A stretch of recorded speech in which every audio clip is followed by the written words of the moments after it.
Decida hoje a quem servir. Eu quero ler alguns textos da Palavra de Deus. Eu vou iniciar com Josué. No livro de Josué, capítulo 24, versículo 15, a Bíblia diz assim: Escolhei hoje a quem servais, porém eu e a minha casa nós serviremos ao Senhor.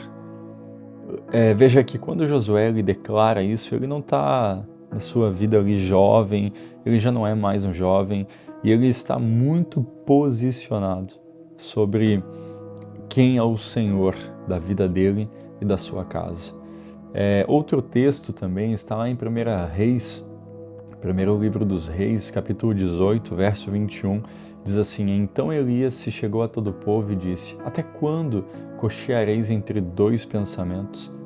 Se o Senhor é o seu Deus, segui-o. Se é Baal, segui-o. Porém o povo nada lhe respondeu. O povo de Israel vivia um tempo aqui de uma grande apostasia, e é nesse tempo que Jezabel introduz ali o culto a Baal. Então a idolatria está altíssima, e diante desse cenário Deus levanta o profeta Elias. Elias desafia os profetas de Baal, mas é interessante que Elias ele exorta o povo, dizendo: olha, vocês, a expressão ali que diz, até quando até quando cocheareis entre dois pensamentos? Até quando que vocês permanecerão mancando entre duas opiniões? E ele é muito claro, diz assim: se o Senhor é o seu Deus, então siga. Se Baal é o seu Deus, então siga. Mas o povo nada responde. Eu quero dizer para você que está aqui que o coração do homem é um fabricador de ídolos. Então, constantemente nós lidamos com tentações, constantemente nós lidamos ali, com a questão do dinheiro. O próprio Jesus, em Mateus capítulo 6, diz que não há como servir a dois senhores. Veja que é praticamente a mesma expressão ali: se o Senhor é o seu Deus, siga. Se o dinheiro é o seu Deus, siga. Sabe o que é isso? Você precisa sair de cima do muro. A gente está num tempo que estão relativizando muitas coisas. E mesmo eu sendo um pastor jovem, eu fui criado vim de uma geração, tanto familiar quanto igreja, aquela maneira assim, old school, ou escola antiga, no sentido de levar muito a sério a vida com Deus. Então, para vocês terem ideia, eu brinco assim que o meu maior pecado, óbvio que isso é uma brincadeira, foi na época de escola colocar a taxinha na cadeira dos colegas para aprontar. O que eu quero dizer com isso é que na minha criação sempre teve um ensino do temor a Deus. Porém, parece que hoje isso está se perdendo um pouco. Mas não é assim que a Bíblia nos encoraja a permanecer. Então, é muito importante que você decida, escolha a quem servir. A Bíblia vai dizer sobre tomar a cruz todos os dias. Ou a cada dia, como Lucas vai dizer: a cada dia tome a sua cruz e siga Jesus. É importante que você entenda isso, que a vida com Jesus é uma vida de renúncia, mas não é uma vida onde não há realização, onde não há prazer. Veja, é uma alegria servir a Jesus. Agora, sabe qual é o perigo? É quando você está em cima do muro. Quando você está em cima do muro, você tem uma vida espiritual sem frutos. Quando você está em cima do muro, você tem uma inconstância que te gera uma frustração, porque tu participa do culto de domingo, na segunda-feira tu está no domingo abraçado com Deus, é uma expressão só, e na segunda abraçado com o diabo. Gera um afastamento progressivo e lento de Deus quando você está em cima do muro. Já dizem, lá fora, vamos dizer assim, há um ditado que o muro pertence ao diabo, então ele não tem problema nenhum se pessoas estão em cima do muro. O quarto é que tem um testemunho muito fraco diante do mundo. Eu ministrei no culto de domingo, eu falei sobre as 3 distinções do ministério. Nós ministramos ao Senhor, ministramos aos santos e ministramos ao mundo. O que eu quero dizer? Quando eu ministro ao Senhor, eu estou envolvendo ali a parte da adoração. É a oração, a adoração, é ao Senhor que eu me dedico, que eu me entrego. Quando eu ministro aos santos, está falando do corpo de Cristo, irmãos que são nossos irmãos. A gente edifica eles ou ministra a eles, edificando, exortando, consolidando, discipulando, ensinando. Agora, existe também ali uma terceira parte, que é quando eu ministro ao mundo. Todas essas distinções, elas não estão competindo uma com a outra, elas se complementam. Então veja, tu ministra ao Senhor com a sua vida, tu ministra aos crentes, aos cristãos com a sua vida, mas também tu ministra ao mundo com a sua vida. Já dizia que a Bíblia que os ímpios leem é a nossa vida. Então, quando eu estou em cima do muro, eu perco a força do testemunho. As pessoas vão olhar e dizer, não, mas não é ele que estava no domingo ali na igreja, não é ele que está na igreja e hoje age dessa forma.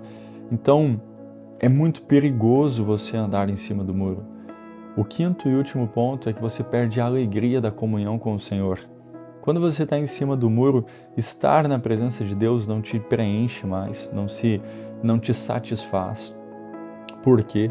Porque você ainda tem outros altares no seu coração. Eu quero que você compreenda, a profundidade disso, porque é tão complicado hoje os nossos dias que, para você ter ideia, a forma que o Espírito Santo ministrou na minha vida, o entendimento da palavra, foi tão simples que eu tenho muito cuidado até no que eu ouço, no que eu vejo, justamente para não entristecer o Espírito Santo. A palavra do Senhor na carta aos Efésios vai dizer que nós não devemos apagar o Espírito Santo. E não é que o Espírito Santo é tão fraco ao ponto que a gente apague ele, não é sobre isso. Mas é que o dever que nós temos é de não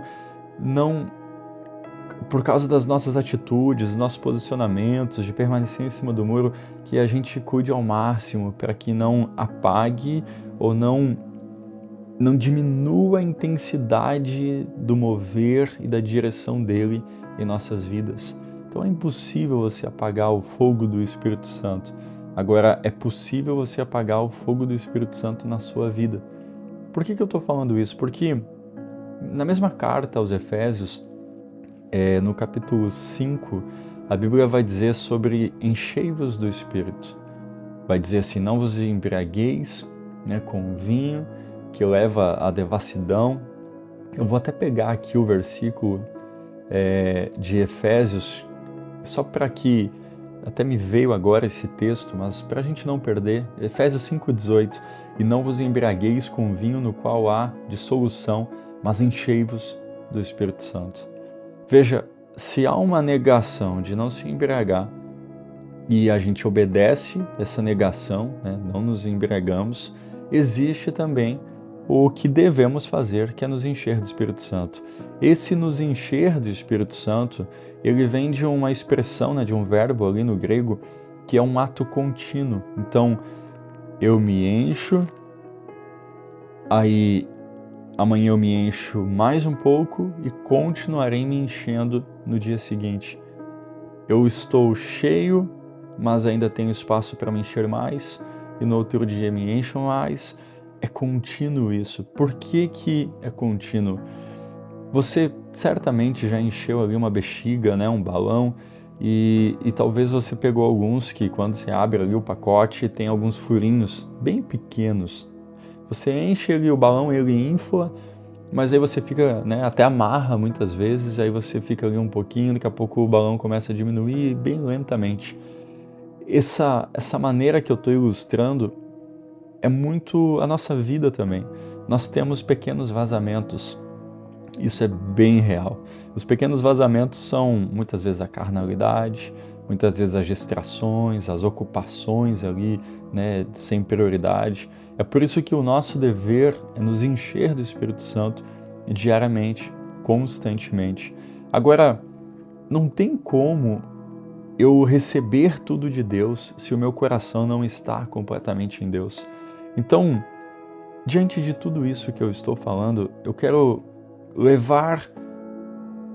te trouxe até aqui para te levar, e agora eu encerro praticamente esse tempo juntos, para um só caminho. Você precisa sair do muro. Com muito amor eu te falo isso. Pastor, o que é sair do muro? Você não pode amar a Deus no coração e ter o diabo na conduta. Você não pode dizer, Senhor, como eu te amo e como eu te quero, mas no dia a dia ainda permanecer agradando o diabo.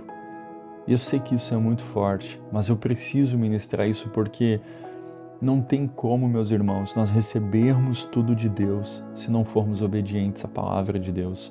Então, colocando isso prático, né? Até porque todos os dias, 5h40 da manhã, eu tento ao máximo colocar um pouco desse ensino na sua vida prática. Vamos lá.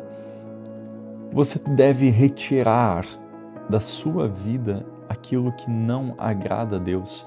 E é tão importante isso que eu gosto muito de usar 2 exemplos aqui sobre alguém que tem temor a Deus. E com muito cuidado eu falo isso para não exagerar no exemplo e acabar ali desagradando a Deus no meu exemplo. Mas a gente tem Moisés. Moisés chegou um tempo lá que ele viu gente do seu próprio povo, né, sendo ali maltratado por um egípcio e enfim, quando ele viu isso, ele se encheu de ira. E aí a Bíblia vai dizer que Moisés olha para os lados, não vendo ninguém, ele vai lá e faz justiça e ele acaba ali matando aquele egípcio que estava maltratando alguém do seu povo.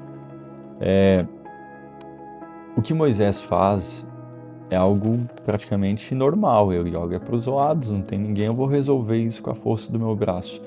Mas será que isso é certo? De forma alguma. A gente pega o exemplo de José. José, ele foi tentado pela esposa de Potifar. A Bíblia vai dizer que não havia ninguém na residência e a esposa de Potifar, ela tira a roupa e ela se insinua para José. José, ele não ficou olhando para os lados, vendo se tinha alguém, ele não tenta ali dar uma desculpa. A Bíblia vai dizer que imediatamente ele sai correndo até tal ponto aí que a capa dele, né, a esposa de Potifar acaba tirando e todo aquele negócio para depois incriminá-lo em algo que ele não fez. Sabe o que é mais interessante nesses 2 exemplos que eu estou te dando? É que Moisés ele olha para os lados, José não precisou. O temor que devemos ter com Deus, o nosso Senhor, é como o que José teve. Ainda que pessoas à nossa volta não estejam vendo, sabemos que Deus está vendo. Se eu sei que Deus me vê, porque a Bíblia vai dizer que seus olhos estão abertos, ele não dorme. Se eu sei que Deus está me vendo, eu preciso cuidar como eu ando.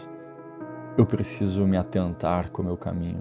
Eu preciso ter muito cuidado, porque eu preciso urgentemente largar o velho homem e me tornar quem Deus quer que eu seja, que é como o seu Filho, Jesus.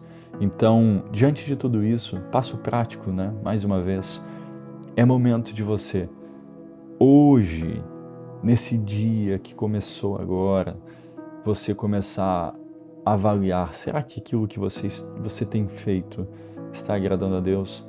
As mentirinhas, os pecados e por aí vai. Que Deus nos ajude, porque iremos desfrutar de tudo que Deus tem quando nos posicionarmos como Josué se posicionou. Eu e minha casa serviremos ao Senhor. E eu sei que tu amas o Senhor. Agora te posiciona a seguir este Senhor que você ama. Pai, vem, meu Deus, e dê graça a todos que estão aqui, Senhor. Capacita-os, meu Deus, para que possamos te agradar, Senhor, acima de tudo. Em nome de Jesus, meu Deus, arranca de nós, Senhor, todo sentimento de dúvida, meu Deus. Desconstrua os outros altares, Senhor, e coloca-nos, meu Deus, alinhados à sua vontade. Em nome de Jesus. Amém e amém.